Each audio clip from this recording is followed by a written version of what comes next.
Bismillahirrahmanirrahim.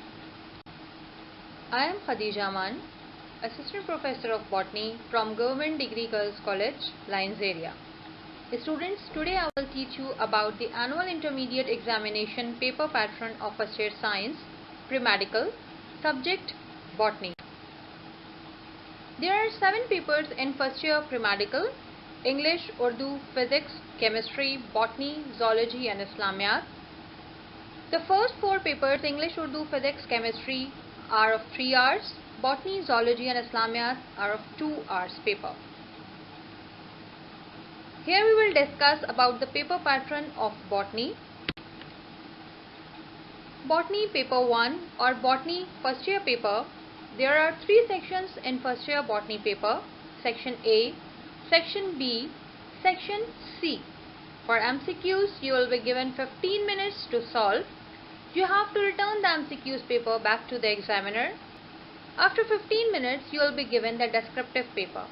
Total time of paper is 2 hours only, so you must have to practice time management during these vacations. Tips to remember: while writing answer, you must understand that your answer should be to the point, your content should be appropriate, and you have to manage the time while writing.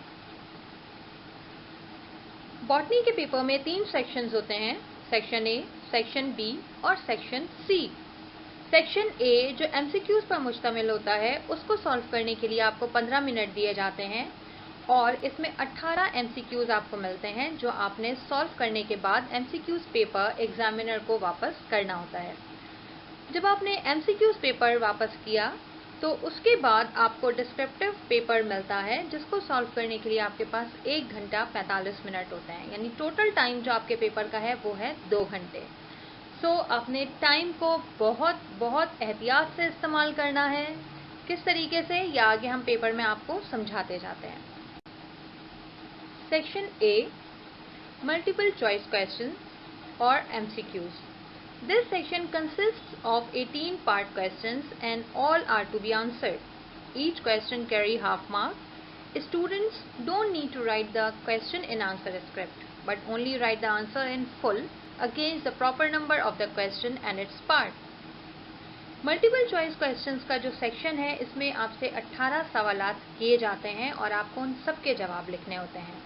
सवाल copy में लिखने की ज़रूरत नहीं होती है, सिर्फ और सिर्फ करेक्ट नंबर के आगे उसका आपने करेक्ट जवाब लिखा और आपने इसके अलावा कॉपी में कुछ भी नहीं लिखना होता है। Note: write the code of your question paper in bold letters in the beginning of the answer script. आपके एमसीक्यूज पेपर पे एक कोड मेंशन होता है जो आपने अपने जवाबात लिखने से पहले सबसे पहले कॉपी में लिखना होता है। अगर आप ये कोड लिखना भूल जाएंगे तो आपके आंसर्स कंसिडर नहीं किए जाएंगे। सो इट्स वेरी इंपॉर्टेंट कि आपने अपने क्वेश्चन पेपर का जो कोड नंबर है वो अपनी आंसर स्क्रिप्ट में मेंशन करना है। यहाँ कुछ एग्जांपल्स मैंने आपके लिए सेट किए हैं ताकि आपको अंदाज़ा हो सके कि किस तरीके से हमें सवालात मिलेंगे और हमने उनके जवाबात किस तरह कॉपी में लिखने हैं। Number 1, club mosses are placed in, options are Musci, Hepaticae, Lycopsida, bryophytes. The basic unit of classification is kingdom, genus, species and family. Number 3, in plants, exchange of gases takes place through lenticles, stomata, cuticle or hydathoid. Number 4, stigma is the part of sepal, petal, stamen or carpel. Number 5, in electron microscope, the source of light is daylight, ultraviolet rays, electron beam or infrared light. Number 6, plant-like protists are algae, fungi, protozoan or slime molds. Now what you have to do, this is your answer script. For example, you have to write the code of the MCQs paper which is BT-05. आपको जो भी code दिया जाए आपने उस code को अपनी copy में सबसे पहले मेंशन करना है। उसके बाद आपने जो एमसीक्यूज के नंबर हैं उन्हें सीक्वेंस में उतारिए। अगर 18 क्वेश्चन है तो आपने 1 से लेकर 18 तक कॉपी में नंबर मेंशन किए और उसके बाद हर नंबर के आगे उसका करेक्ट ऑप्शन आप लिखते जाएंगे। हमारे पास पहला सवाल था, उसका करेक्ट ऑप्शन है लाइकोप्सिडा। दूसरे हमारे क्वेश्चन का करेक्ट ऑप्शन था स्पीशीज, हमने 2 लिखा और उसके आगे करेक्ट ऑप्शन लिख दिया। इसी तरह क्वेश्चन नंबर 3 के आगे हमने उसका सही जवाब लिखा स्टोमेटा, 4 के आगे हमने लिखा कार्पल, 5 के आगे अल्ट्रावायलेट रेज एंड 6 के आगे हमने लिखा एल्गी। हर नंबर के अगेंस्ट हमने उसका करेक्ट ऑप्शन लिखा है। कोई भी सवाल हमने कॉपी में उतारा नहीं है, क्योंकि ये आपका टाइम वेस्ट करेगा। आपको एमसीक्यू सॉल्व करने के लिए सिर्फ 15 मिनट दिए जाते हैं, सो आपने जल्दी जल्दी अपने सारे ऑप्शन सेलेक्ट करके और कॉपी में लिखने हैं। अब हम आ जाते हैं section B, short answer questions. Total marks are 22। This section comprises 2 parts, question number 2 and question number 3. Question number 2, attempt any 10-part questions, each carries 1 mark. This part of section B has 16 questions, you have to do only 10. Note, answer should not exceed more than 2 lines. Section B 2 हिस्सों पर मुश्तमिल होता है, question number 2 और question number 3। Question number 2 में हमें वो जवाबात तहरीर करने होते हैं जिनके जवाब हमें 2 लाइन से ज़्यादा नहीं देने होते हैं। टोटल 16 सवाल हमें दिए जाते हैं, जिसमें से 10 हमने करने होते हैं और हर सवाल का 1 नंबर होता है। हमें यहाँ पर पहले ही बता दिया गया है कि answer should not exceed more than 2 lines and each question carry 1 mark. 1 number का सवाल होता है और उसका जवाब हमें सिर्फ 2 लाइनों में देना होता है। यहाँ पर टाइम बहुत इंपॉर्टेंट रोल प्ले करता है, सो आपने कोशिश करनी है कि आपसे जो सवालात पूछे गए हैं या जो सवालात आपने इसमें से अटेम्प्ट किए हैं उनके जवाबात आप मखसूस टाइम में और सिर्फ 2 लाइन के अंदर अंदर ही लिखिए। एग्जाम्पल है हमारे पास, what is isomorphic alternation of generation. Number 2, what is a bacteriophage? Number 3, mention 3 steps of evolution of seed in plants. Number 4, what is the floral formula of family Fabaceae? Question number 1, what is isomorphic alternation of generation? आपने सिर्फ question number 2 और जो सवाल आपने attempt किया है, 1 किया है, 2 किया है, 3 किया है या जो भी किया है, आपने सिर्फ वो मेंशन किया। आपको सवाल लिखने की ज़रूरत नहीं है वहाँ पर। आपने फॉर एग्जांपल सवाल सिलेक्ट किया आइसोमॉर्फिक ऑल्टरनेशन ऑफ जनरेशन का, so first what you have to do, you have to write isomorphic is having same morphology. उसके बाद आपने लिखना है an alternation of generation in which 2 altering generations gametophyte and sporophyte are morphologically similar. वो alternation of generation जिसमें 2 एक जैसी शक्ल रखने वाली जो जनरेशंस हैं वो एक दूसरे को ऑल्टर करती हैं और उनके नाम होते हैं गैमेटोफाइट और स्पोरोफाइट। यहाँ आपका जवाब मुकम्मल हो गया 2 लाइन्स में। सवाल नंबर 2 था, व्हाट इज अ बैक्टीरियोफेज। जवाब हमने कैसे लिखना है, bacterio means bacteria, phage means to eat. Bacteriophage is a virus which infects a bacterium cell. Completed. इससे ज़्यादा हमें जवाब लिखने की ज़रूरत नहीं है, क्योंकि हमें सिर्फ 2 लाइन में आंसर देना है और हमारे आंसर का 1 नंबर है। क्वेश्चन नंबर 3 था, mention 3 steps of evolution of seed and plant. Evolution of seed itself काफ़ी लेंथी टॉपिक है, लेकिन हमसे यहाँ पर सिर्फ 3 स्टेप्स मांगे गए हैं जो एवोल्यूशन ऑफ सीड्स में इन्वॉल्व होते हैं, जिनमें से पहला स्टेप है origin of heterospory, retention and germination of megaspore within the megasporangium to form female gametophyte. Number 3, development of integument around megasporangium.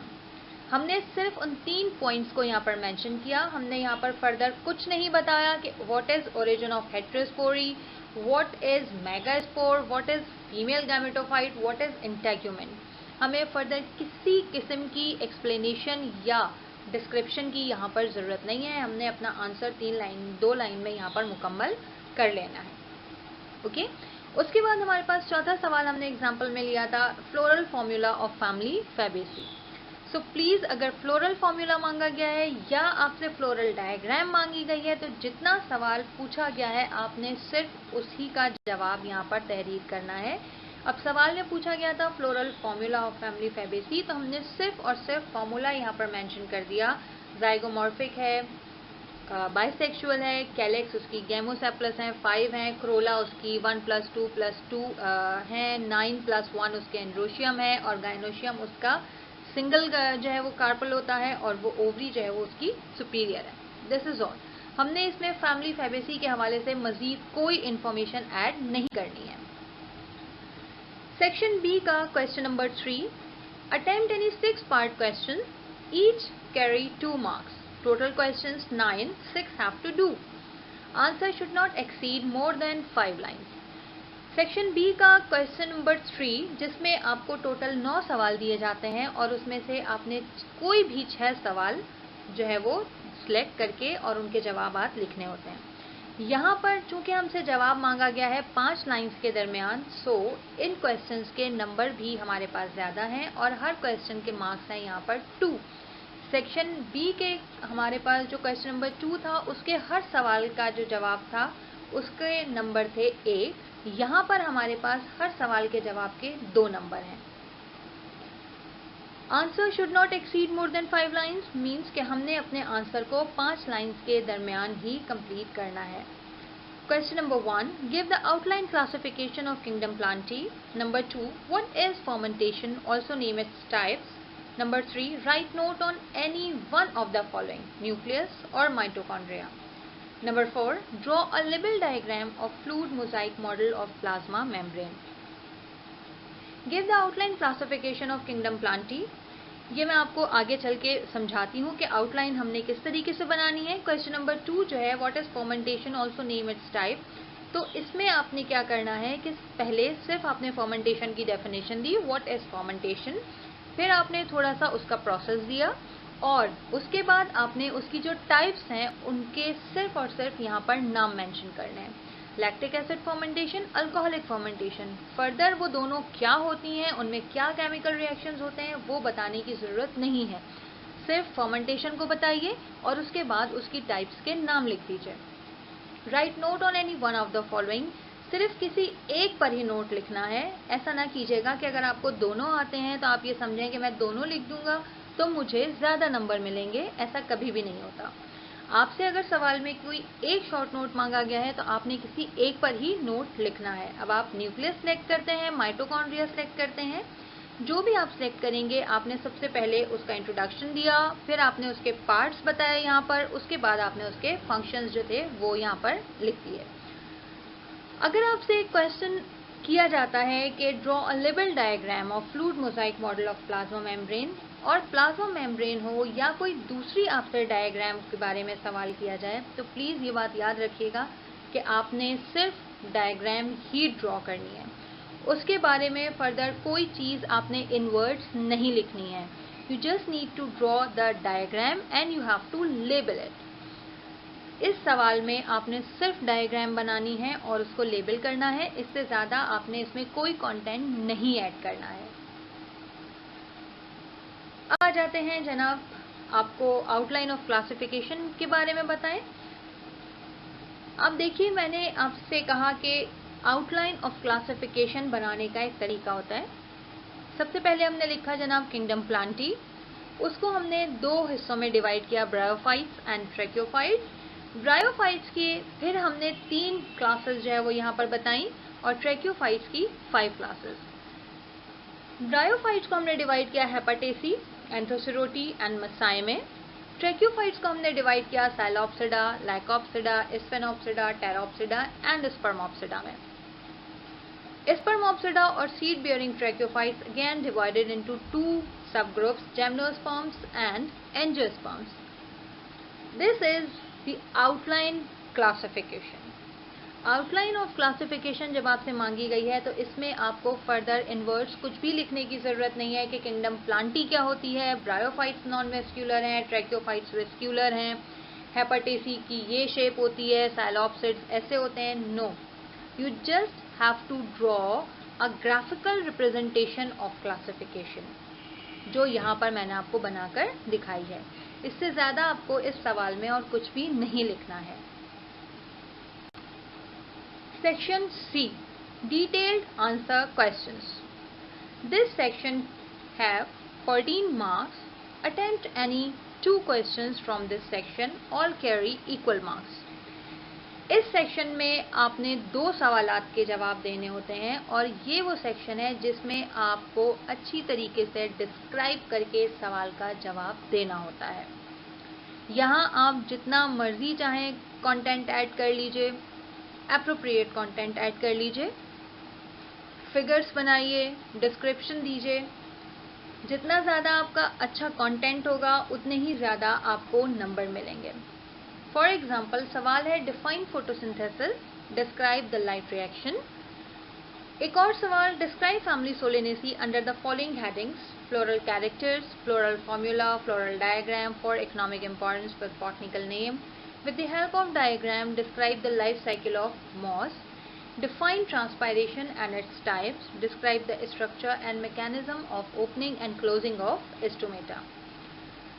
Family का जो क्वेश्चन है यानी क्वेश्चन नंबर 5 जो है ये एक कंपलसरी क्वेश्चन है। ये तकरीबन हर साल पेपर में आता है। कभी फैमिली सोलेनेसी के कैरेक्टर्स पूछे जाते हैं, कभी रोजेसी के, कभी आपसे जो है वो कोई सीजल पिनेसी पूछ ली जाती है, कभी आपसे पोएसी के बारे में सवालात कर लिए जाते हैं। लेकिन ये एक ऐसा क्वेश्चन है जो लाजमी पेपर में आता है। Define photosynthesis, describe the light reaction. अब इस सवाल में आपने क्या क्या चीजें ऐड करनी है? सबसे पहले आपने क्या करना है? Definition of photosynthesis. Photo means light, synthesis means to produce. Then you have to give the definition. Then you have to write the equation of photosynthesis, reactants, products. Then light reaction और light dependent reaction. इसमें क्या क्या चीज़ें लिखनी होंगी हमें? Cyclic and non-cyclic flow of electron, जिसमें हमने कहाँ से शुरू करना है? हाइड्रोलाइसिस ऑफ वाटर से। फिर इलेक्ट्रॉन को बताना है, उसकी एक्साइटमेंट दिखानी है, वो बूस्ट होके कहाँ कहाँ अपनी एनर्जी शेयर करता हुआ ATP बनाता है, किस तरह फोटो सिस्टम 2 से फोटो सिस्टम 1 तक का सफ़र करता है, और उसके बाद आखिर में हमारे पास NADP रिड्यूस होता है।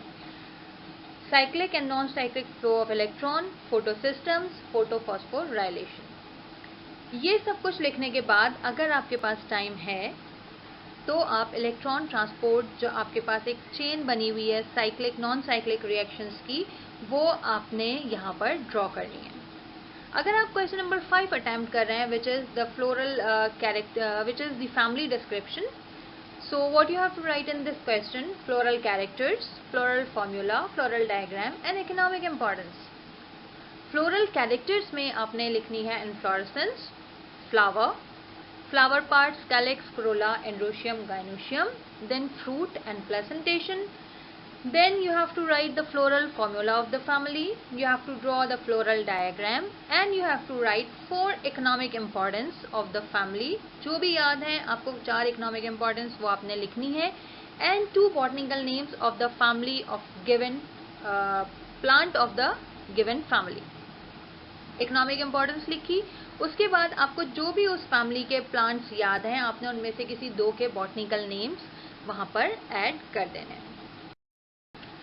अगर आप क्वेश्चन नंबर 6 अटेम्प्ट करते हैं which is the life cycle of moss, तो याद रखिए कि ज़रूरी नहीं है कि ये लाइफ साइकिल आपके पास मॉस की ही आए, लाइफ साइकिल अल्वा की भी आ सकती है। सवाल आपसे इस तरीके से भी किया जा सकता है कि जनाब describe the life cycle of a plant in which isomorphic alternation of generation is present. आपसे लाइफ साइकिल जो है वो मॉस की पूछी जा सकती है, या आपसे लाइफ साइकिल फर्न की पूछी जा सकती है, या फिर जिम्नोस्पर्म की। जो भी लाइफ साइकिल है उसको करने का तरीका वही होगा।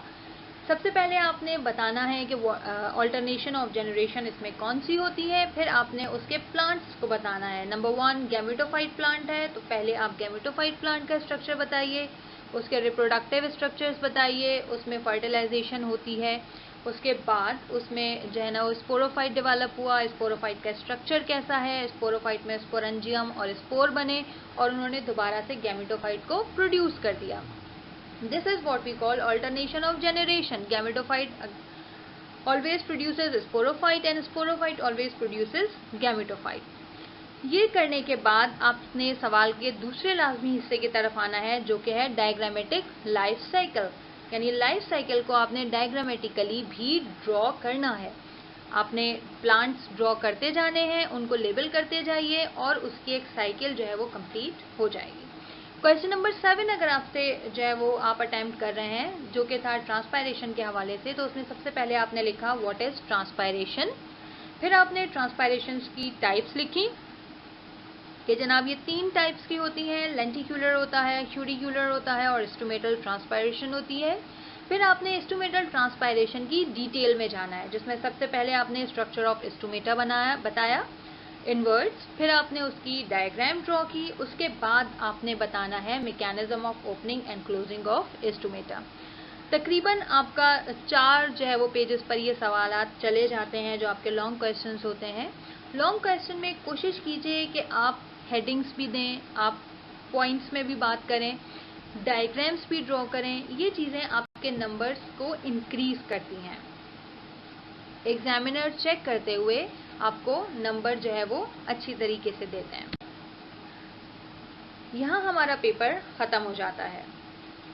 पेपर सॉल्व करने के दौरान इस बात का ख्याल रखिए कि जब आपसे 2 लाइन आंसर में जवाब मांगा जा रहा है तो आपने 2 लाइन आंसर में कंप्लीट करना है। जब 5 लाइन में मांगा जा रहा है तो अपने आंसर को समराइज कीजिए, प्रिसाइज कीजिए 5 लाइन्स के दरमियान ही, और डिटेल में आपने जितना भी एक्सप्लेन करना है आप डिटेल आंसर क्वेश्चंस को एक्सप्लेन कीजिए। टाइम का यहाँ पर बहुत ख्याल रखना है। जो आपका 2 लाइन आंसर्स वाला सेक्शन है, कोशिश कीजिए कि आप उसको 20 मिनट के अंदर अंदर कंप्लीट कर लें। जो 5 लाइन आंसर वाले क्वेश्चंस हैं उन्हें भी 20 से 25 मिनट में कंप्लीट कीजिए, ताकि आपका आखिर का 1 घंटा लॉन्ग क्वेश्चंस के लिए बच जाए और आप उस 1 घंटे में ना सिर्फ अपने दोनों सवाल ईजीली सॉल्व कर लें, बल्कि आखिर के कुछ मिनट आपके पास रीचेकिंग के लिए भी बच जाएं। एक दफ़ा दोबारा से समराइज कर लेते हैं चीज़ों को। टोटल हमारा जो टाइम होता है वो होता है 2 आवर्स का। मैक्सिमम मार्क्स हैं हमारे 45। सेक्शन ए में 18 एमसीक्यूज होते हैं जो हमें 15 मिनट में सॉल्व करने होते हैं और इसके टोटल 9 मार्क्स होते हैं। सेक्शन बी में हमें 2 सवाल करने होते हैं, question number 2, question number 3। Question number 2 में हमें 2 लाइन आंसर्स जो है वो सवालात किए जाते हैं, जिसमें से हमें 10 के जवाब देने होते हैं और इन 10 सवालों के नंबर होते हैं 10। क्वेश्चन नंबर 3 में हमसे 6 सवाल किए जाते हैं और उन 6 सवालों के नंबर होते हैं 12। सेक्शन सी में हमें 2 क्वेश्चंस के आंसर डिटेल में लिखने होते हैं और हर सवाल का नंबर होते हैं 7, यानी टोटल इस सेक्शन के मार्क्स होते हैं 14। 2 घंटों में से 15 मिनट हमें सेक्शन ए सॉल्व करने के लिए मिलते हैं और 1 घंटा 45 मिनट आखिर के जो हैं वो हमें मिलते हैं सेक्शन बी और सेक्शन सी को सॉल्व करने के लिए। स्टूडेंट्स, मुझे उम्मीद है कि आपको ये बहुत हेल्प करेगा पेपर सॉल्व करने का तरीका। आपने वर्क करना है कि किस तरीके से मुझे अपना जवाब 2 लाइन में मुकम्मल करना है, किस तरीके से 5 लाइन में मुकम्मल करना है, और मुझे अपने पेपर की टाइमिंग का ख्याल रखना है। मुझे एक सेक्शन को मखसूस टाइम से ज़्यादा टाइम नहीं देना है। अगर आप इस पैटर्न पे काम करेंगे तो इंशाल्लाह आप ना सिर्फ पूरा पेपर सॉल्व कर सकेंगे बल्कि बहुत अच्छे मार्क्स भी हासिल कर सकेंगे। इंशाल्लाह अगले लेक्चर में फिर हाजिर होंगे। तब तक के लिए ऑल द बेस्ट एंड अल्लाह हाफ़िज़।